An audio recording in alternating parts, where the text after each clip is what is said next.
Marhaban, it's me Utsav. I'm from India. Ooh, all the way from India? Yes, because I wanted to learn the language. I came here to study Arabic. I discovered her videos online, so there were a couple of reasons here. One is I wanted to learn from someone who's a native speaker of the language, and I figured Maha was one such person.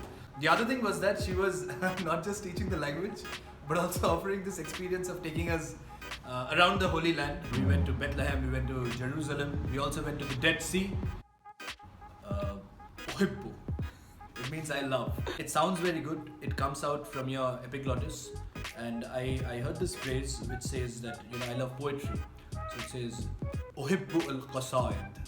I really liked it very much because of the sound of the words. I also discovered that this is not very different from some of the words that we use in India. I want to thank Maha because she has been a wonderful teacher and she has, in this very short span of time, explained so much. I came here without knowing anybody, but I was very grateful.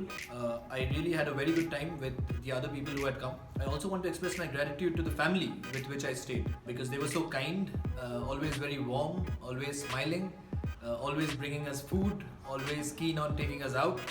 And that is something I appreciate a lot. I think it's a very good thing to be able to exude warmth and love and kindness, and I was very privileged to experience all of that. Ma salama, alhamdulillah. Okay,